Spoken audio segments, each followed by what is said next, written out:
Hola, bienvenidos nuevamente al curso de Introducción a la Ingeniería Matemática.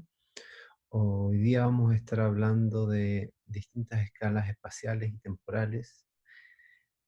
Vamos a llegar a las escalas más grandes, como las escalas del universo, y las más pequeñas, como la de los átomos, partículas subatómicas. Y vamos a hablar un poco de nuestro planeta y de la humanidad.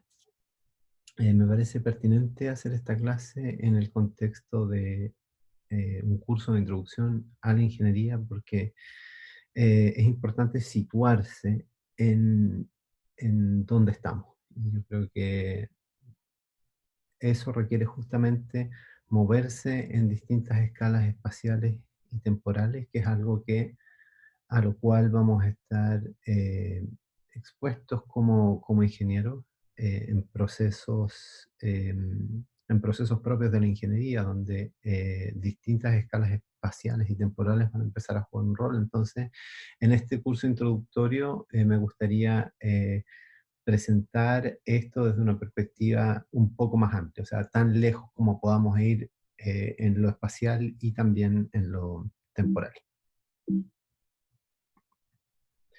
Bueno, me gustaría comenzar con un conjunto de frases que me parecen importantes para empezar solamente a motivar la clase. Creo que son frases bastante iluminadoras.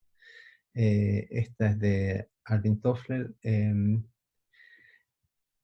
y es básicamente entrega una nueva perspectiva de lo que significa ser iletrado, ¿cierto? Normalmente iletrado uno lo vincula al, bueno, en verdad, la persona que no sabe leer.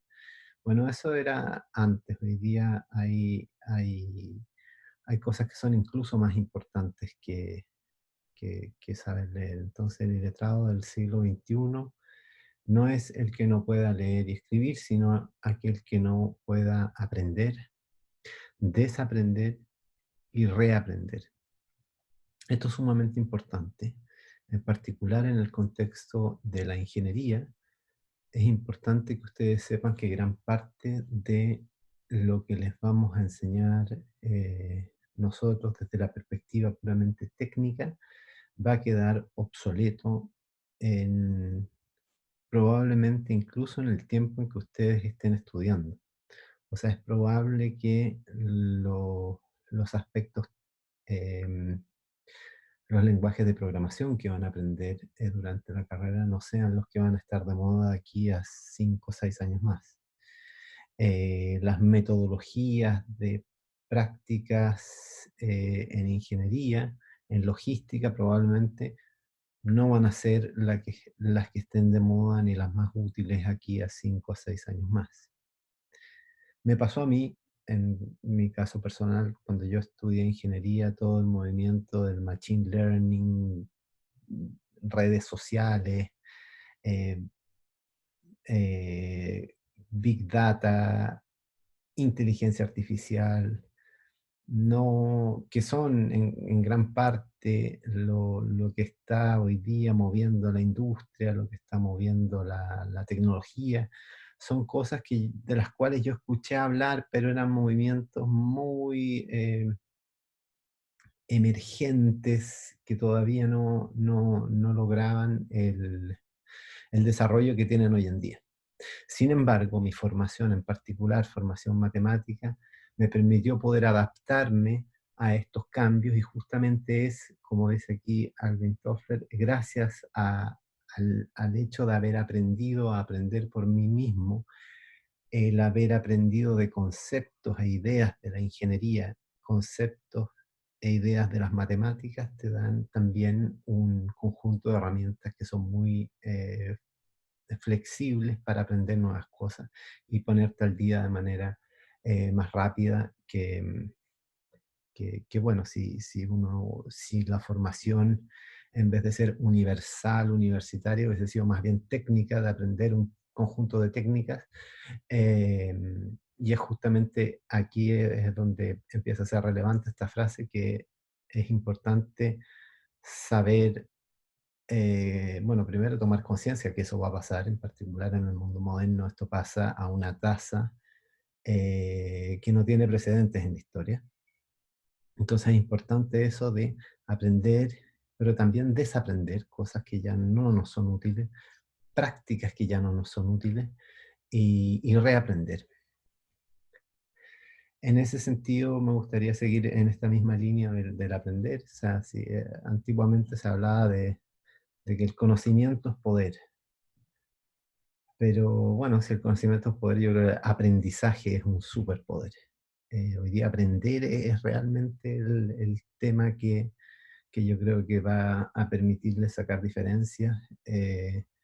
Aprender es realmente lo que es primordial hoy en el mundo moderno, en el mundo que cambia a una tasa muy rápida.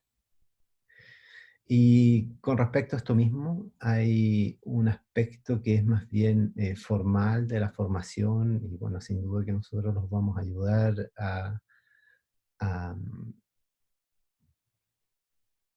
entregarles herramientas para que ustedes sean capaces de aprender por ustedes mismos, pero hay una parte que es más motivacional, más personal, más propia de los estudiantes y tienen que ponerla ustedes, y es por eso que es importante que la elección de esta carrera haya sido lo más sincera y lo más motivada posible, porque, y aquí empiezo a traducir la última frase, si ustedes no quieren aprender, nadie los va a poder ayudar. Ni el mejor profesor, ni la mejor universidad, ni el mejor software, ni el mejor hardware, ni el mejor tablet, ni nadie. Sin embargo, todo lo contrario, si ustedes están determinados a aprender, nadie los va a poder parar. Ni el hecho de no tener el mejor computador, ni el hecho de no tener los mejores profesores, ni el hecho de no tener los recursos, ni materiales, ni físicos a veces para poder acceder a un conjunto de material didáctico o, u otro tipo de material que les permita desarrollar su mente para que piensen. Hay ejemplos notables, sin duda, y incluso en matemáticas. Está el caso de Ramanujan, por ejemplo, un matemático indio que aprendió solo. Él solo tenía un libro y tenía tantas ganas de aprender matemáticas que se lo aprendió entero. Bueno, resultaba ser que además era un genio. Entonces, pudo interactuar con lo poquito que sabía de ese libro, o sea, con lo poco de contenido que había en ese libro, él fue capaz de aprenderlo y transformarlo y sacar nuevo conocimiento a partir de lo que había ahí. Entonces, realmente, si quieren aprender, bueno, además que ustedes están en una situación muy privilegiada eh, por, por la universidad y por los, por los profesores y otro tipo de facilidades que además que tiene el mundo moderno y que ustedes además tienen internet, que es una tremenda ventaja. Em,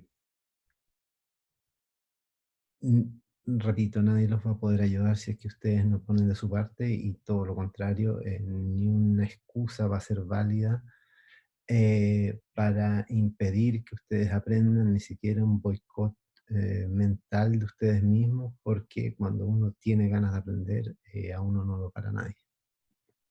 Entonces, bueno, eso era desde la perspectiva más motivacional.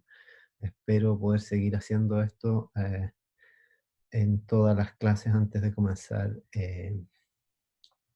a hablar propiamente de la materia. Entonces, vamos a empezar con escalas temporales. Y me gustaría empezar introduciendo el efecto Doppler, que es un efecto que se estudia en física. Ustedes lo van a estudiar desde una perspectiva más formal en los cursos de física, probablemente en los cursos de ondas y calor, probablemente.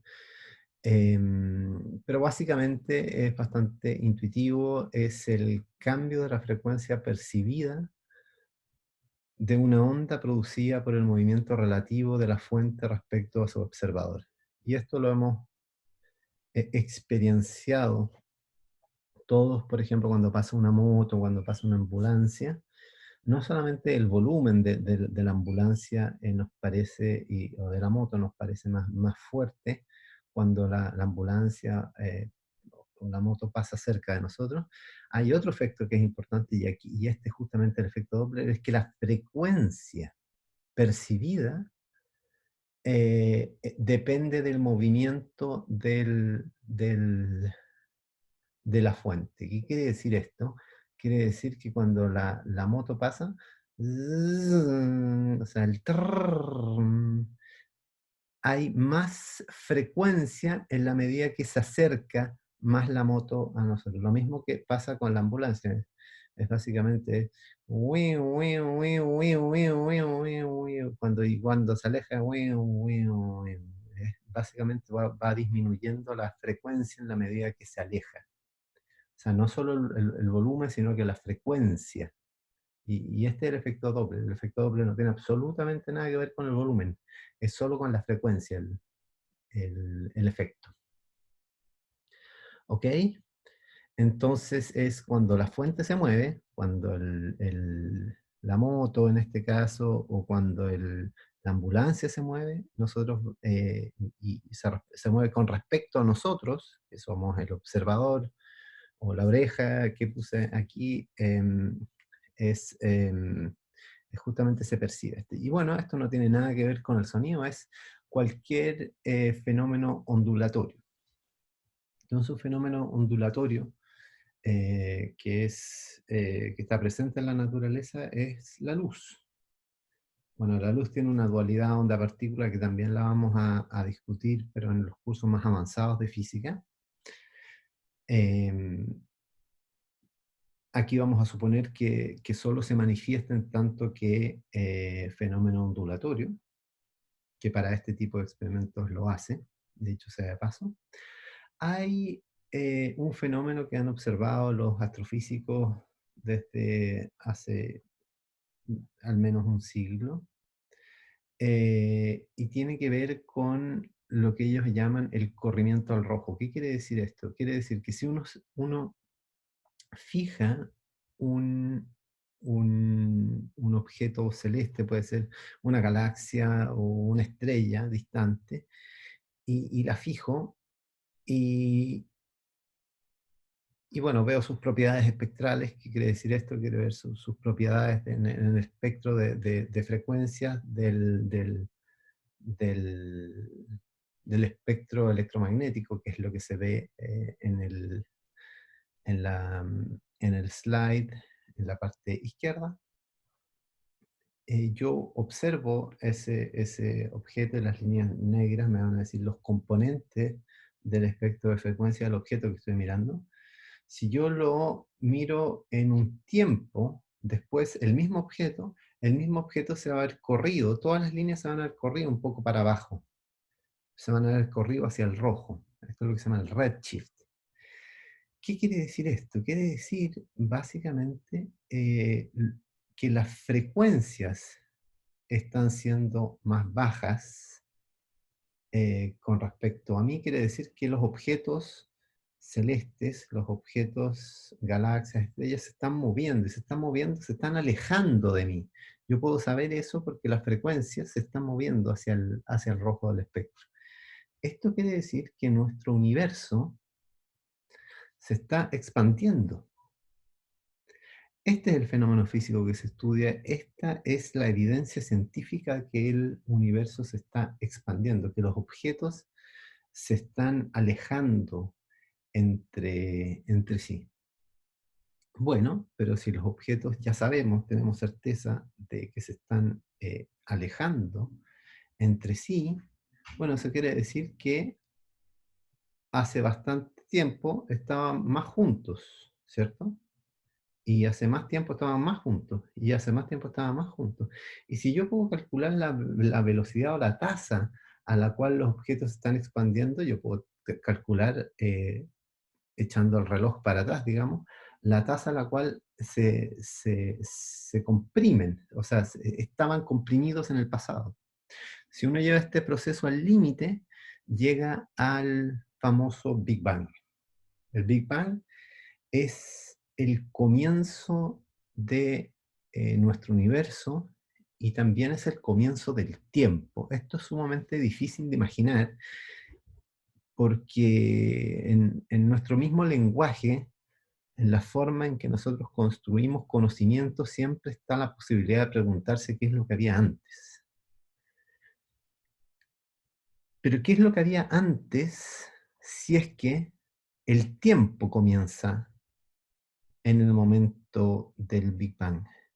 Antes no había ni siquiera tiempo, entonces hay, hay algo que, bueno, a los filósofos les encanta discutir, a los físicos también, es básicamente el, cuáles son las consecuencias, digamos, desde el pensamiento abstracto y físico de que el tiempo tenga un origen.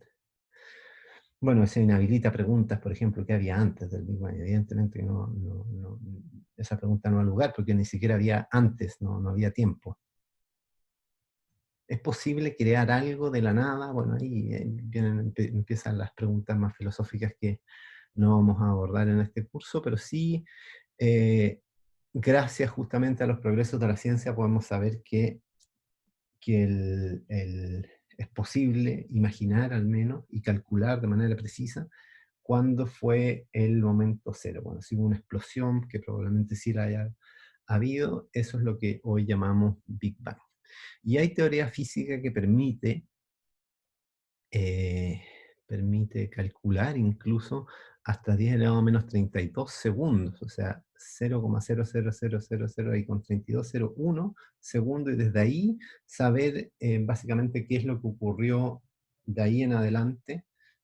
Evidentemente que no se sabe con total certeza qué es lo que sucedió, pero al menos ya tenemos evidencia empírica y teórica de qué es lo que pudo haber pasado en ese momento. Y lo que sí sabemos es de que, bueno, ahí empezó la inflación cósmica, se forman algunas partículas al segundo uno después de este Big Bang. Después hay recombinaciones que pasan 380.000 años después, donde todavía la luz estaba acoplada a las partículas. Después se desacoplan y dejan un- una estela visible que hoy se llama la radiación cósmica de fondo, de la Cosmic Microwave Background Radiation. Eh, Bueno, después se empiezan a formar las primeras estrellas, las primeras galaxias. En torno a estas estrellas empiezan a aparecer planetas. Eso lo sabemos hace no mucho.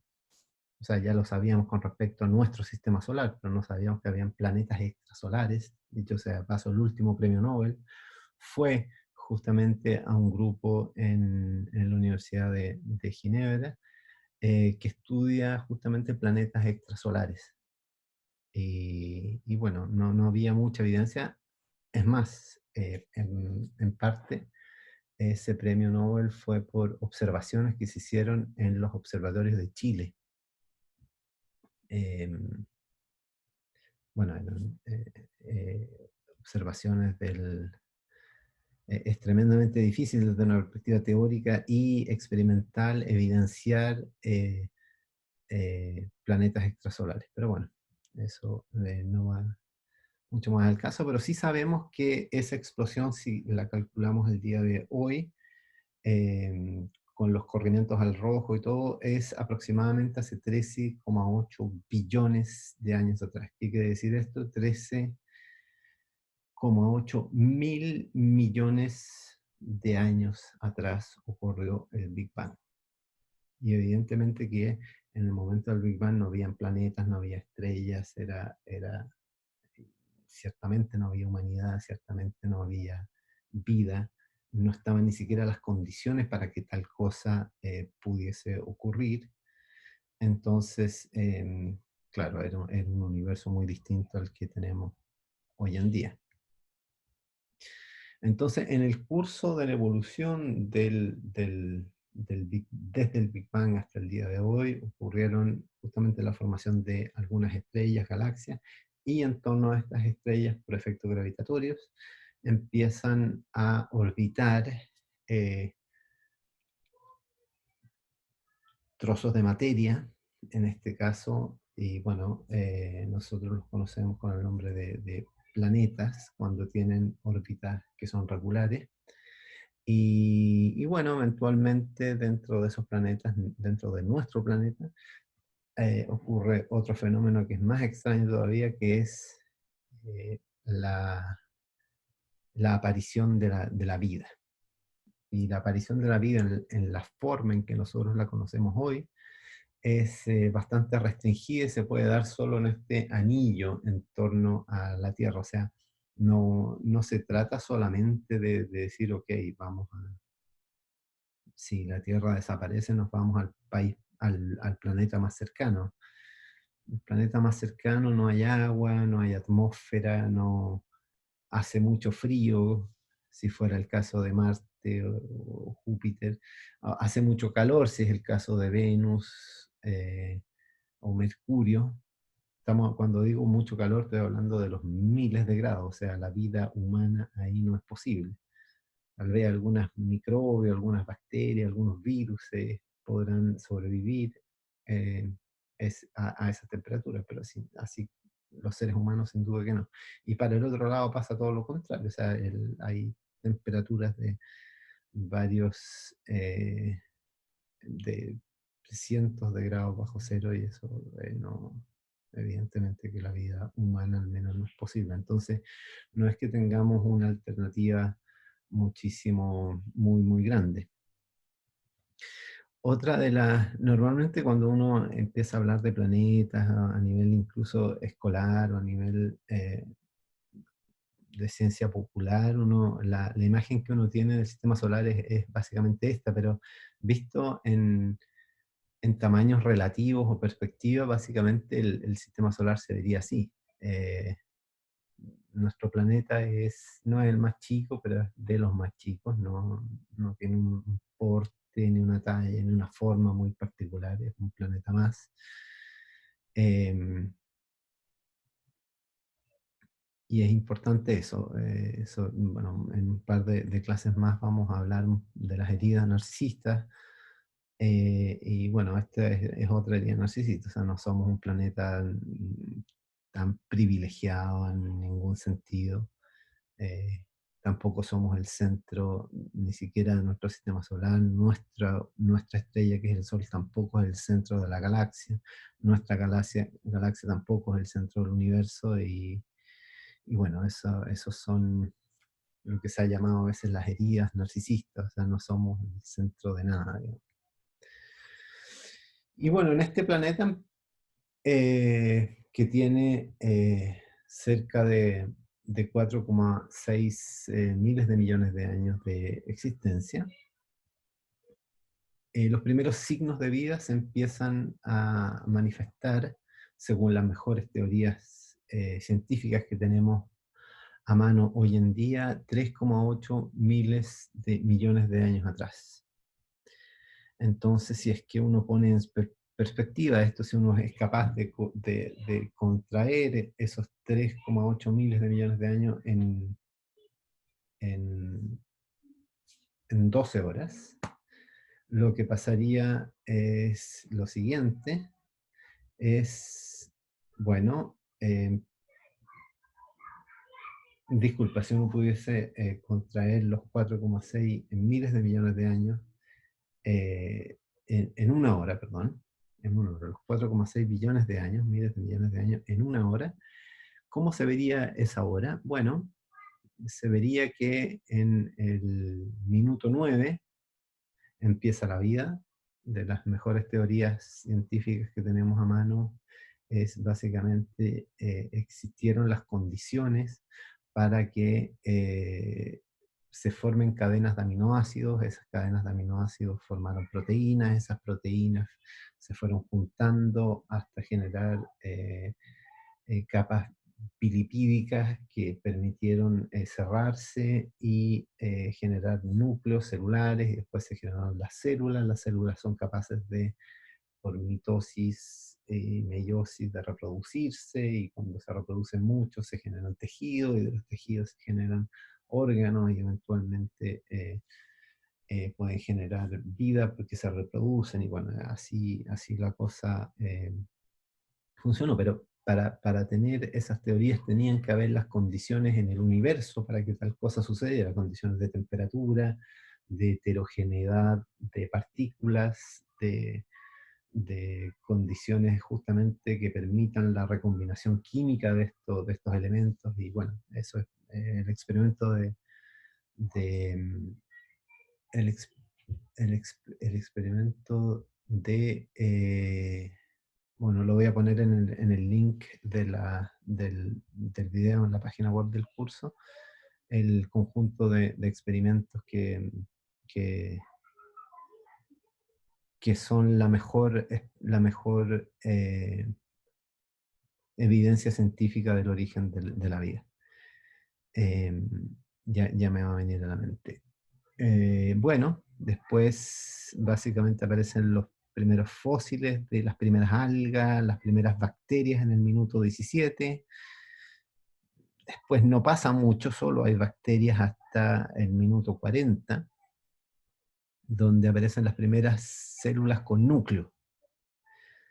Después, eventualmente en el minuto 51 de 60, o sea, en el minuto 51 aparecen los primeros peces en forma de agua viva, ¿cierto?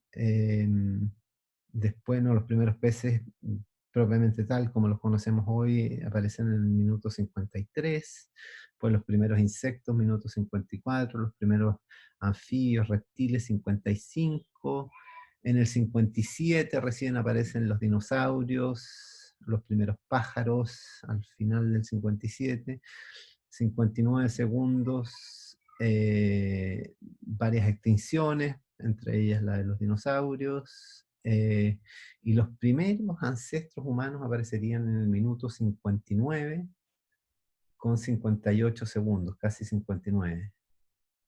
Y el hombre moderno aparecería en el 59, en el minuto 59 segundos 59,9. O sea, ¿qué es lo que está diciendo esta transparencia? Está diciendo que gran parte del desarrollo de la existencia de nuestro planeta ha sido sin el hombre. El hombre aparece muy, muy, muy al final. Cuando digo al hombre, digo nuestra raza humana, la humanidad. Entonces, gran parte de esto pasó sin el ser humano. La mayoría pasó sin el ser humano. Eh, y bueno, el humano apareció también de una forma que tampoco tenemos tanta claridad de la forma en que lo hizo, pero la mejor teoría hoy día dice que venimos de la evolución de una de las ramas de los monos, digamos. O sea, con los monos y los simios tenemos un ancestro común. Eh, los seres humanos empezamos a diverger en algún momento, y ellos también, hacia nuevas formas. Y bueno, eso es lo que se ve acá, pero bueno, de dónde venía esa única forma de monos? Y en algún minuto todos fuimos bacterias, todos fuimos eh, organismos unicelulares, después esto fue escalando de esa forma. Bueno, ¿qué había antes? Bueno, probablemente eran anfibios. Eso es la mejor apuesta, ¿cierto? Y estos anfibios venían de peces. Y esto básicamente se puede ver en ese reloj que acabo de mostrar. Bueno, cuando decimos que, bueno, en algún minuto se inventaron o sea, empezaron a emerger los peces, y no hay nada más entre medio. Digamos, hoy día podemos decir que vivimos todos en armonía, pero en ese diagrama cuando dice peces, bueno, es porque y, no- y los humanos no habían salido antes porque no se habían manifestado, sencillamente. Entonces, bueno, para movernos en escalas espaciales, poniendo al ser humano como el orden de magnitud al cual queremos llegar, uno puede ir moviéndose a la escala más microscópica, ¿cierto? A escalas más microscópicas que el ser adulto humano están las células nerviosas, los huevos de gallina, huevos de rana, que se pueden observar al ojo, ¿cierto? Después viene un conjunto de elementos de la vida que no se pueden observar al ojo, como las células epiteliales, los eritrocitos, las bacterias, los núcleos celulares, el cloroplasto. Bueno, después vienen cosas que ni siquiera se pueden observar al microscopio, como las bacterias más pequeñas, los virus, como el coronavirus, por ejemplo. Yo el coronavirus no es que lo pueda poner en un microscopio óptico y mirarlo, no. Se puede evidenciar su existencia a través del microscopio electrónico. ¿Qué quiere decir esto? Que se envían ondas electromagnéticas de alta frecuencia y los rebotes de ese tipo de ondas electromagnéticas con la interacción de esas ondas con la materia generan otras ondas y después se captan esas otras ondas y se hace un problema inverso y se trata de reconstruir cuál era el objeto que produjo esa interacción con la onda que yo mandé. Entonces es un proceso bastante indirecto y eso es lo que permite evidenciar la existencia de ciertas cosas, pero no observarlas al ojo. O sea, nadie ha visto nunca un átomo, por ejemplo. Pero sabemos que existe, sabemos que tiene electrones, sabemos que tienen electrones girando en torno al núcleo. En el núcleo hay protones y neutrones, y es justamente esta es la mejor imagen que tenemos de un átomo. Un átomo son los constituyentes más fundamentales de la materia. Hoy día, bueno, sabemos que hay otros más fundamentales todavía que están al interior del núcleo, pero que no entremos en tanto detalle. Quedémonos con esta idea que de los componentes fundamentales de la materia son los átomos. Los átomos tienen electrones y protones y neutrones en el núcleo. Aquí hay un fenómeno que es fascinante, tal vez nadie se lo ha preguntado, pero ¿por qué los electrones no van directo a los protones si los, las partículas de carga inversa debiesen juntarse, ¿no? Deberían atraerse, y aquí no pasa. Bueno, esa es una de las una de las fuerzas fundamentales de la naturaleza, pero nuevamente no voy a entrar en detalles de eso. Esta es una de las escalas microscópicas del, de la materia. Después, bueno, está el cerebro humano, que también tiene distintas escalas temporales y espaciales. Si uno quiere interrogar cómo funciona este órgano que tenemos en el cráneo, uno puede interrogarlo desde distintas perspectivas, tanto de temporales como espaciales. Uno puede decir, bueno, voy a estudiar el cerebro entero con electroencefalografía, resonancia magnética funcional, eh, Position Emission Tomography, PET Imaging, por ejemplo. Esas son las escalas más amplias, pero puedo ir un poquito más abajo, moviéndome, y decir, bueno, en verdad, en vez de estudiar el cerebro entero, voy a ver conjuntos más pequeños de neuronas, o voy a estudiar una neurona. ¿Y cómo se estudia una neurona? Bueno, con electrodos, con estas single units, o puedo ir más microscópico todavía, puedo en verdad ir a mirar eh, no la neurona, sino que una parte de la neurona, como las dendritas, y ahí puedo ir a mirarlo con otras técnicas experimentales como el patch clamp u otras técnicas microscópicas, ya como la microscopía de electrón, ¿cierto? Pero también me puedo mover en el eje del tiempo, es decir, bueno, voy a estudiar fenómenos que ocurren en los milisegundos a nivel de dendrita. Entonces, bueno, ahí está el patch clamp, pero también yo puedo ver incluso fenómenos que ocurren a nivel comportamental de los meses, como por ejemplo lo que ocurre en, en- en lesiones del cerebro entero uno puede tener secuelas que se manifiestan meses después. Entonces, bueno, eso ya son otro tipo de encuestas. Pero básicamente lo que quiero transmitir con este slide es que tenemos un fenómeno, que es el fenómeno cerebral, pero podría ser otro fenómeno, en los cuales hay distintas escalas espaciales, nivel de resolución espacial con el cual quiero analizar el fenómeno, y distintas escalas temporales en las cuales ocurre este fenómeno, y para todas existe un aparato experimental que me permite analizar qué es lo que está pasando a las escalas que yo quiero estar mirando. Eso quiere decir, por ejemplo, que si yo quiero mirar con resonancia magnética funcional, qué es lo que está pasando a nivel de milisegundos, a nivel de célula única, no, esa técnica no me sirve para hacer eso. Y todo lo contrario, si estoy haciendo patch clamp y quiero preguntarme, bueno, ¿qué es lo que pasa en el cerebro completo? Bueno, estoy mirando, ese tipo de instrumento no me sirve. Esto es importante entenderlo. Entonces, bueno, este es nuestro planeta, y como les decía, nuestro planeta no tiene una ubicación privilegiada y no es el centro de nada. Entonces, justamente me gustaría hacer un paseo por las escalas y las escalas espaciales, y les quiero presentar este video que me parece sumamente interesante. The picnic near the lakeside in Chicago was the start of a lazy afternoon, early one October.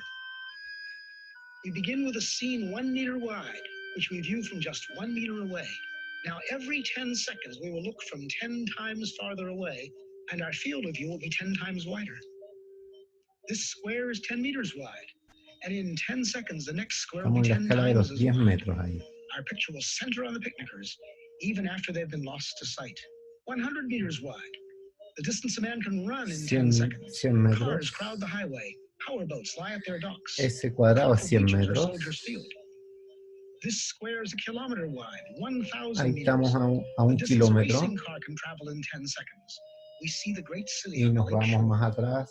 Estas 10 imágenes to the ya las 4th conocen meters, ustedes 10 por Google kilometers. Maps The seguramente. distance a supersonic airplane can travel in 10 seconds. We see first the rounded end of Lake Michigan, then the whole Great Lake, 10 to the 5th meters. Este es el lago The Michigan distance en an orbiting Estados Unidos. satellite covers in 10 seconds.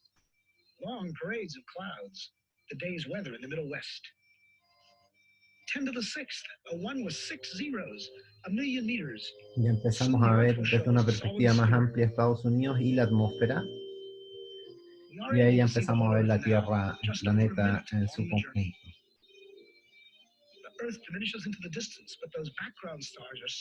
Pero ya vamos a empezar a ver otros planetas, incluso el Sol. Se empiezan a ver otras estrellas en el fondo. In 1 second, it half crosses the tilted orbit of the moon.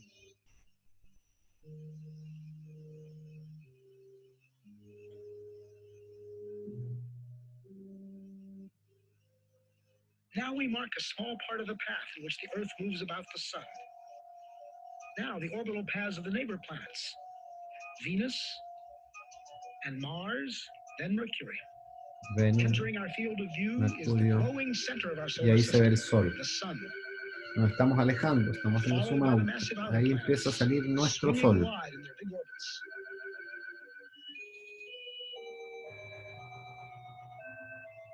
That odd orbit belongs to Pluto. A fringe of a myriad comets too faint to Ahí see. está nuestro Sol con todo nuestro sistema solar. Ahí sí nos seguimos alejando. 10 to the 14th. As the solar system shrinks to one bright point in the distance, our sun is plainly now only one among the stars. Looking back from here, we note 4 southern constellations, still much as they appear from the far side of the Earth. Ahí se empiezan a ver las constelaciones estelares. This square is 10 to the 16th meters, 1 light year, not yet out to the next star. Our last 10-second step took us 10 light years further. The next will be 100. Our perspective changes so much in each step now that even the background stars will appear to converge. At last, we pass the bright star Arcturus and some stars of the Dipper. Normal but quite unfamiliar stars and clouds of gas surround us as we traverse the Milky Way galaxy. Y ahí empezamos a ver nuestra galaxia, que es la Vía Láctea.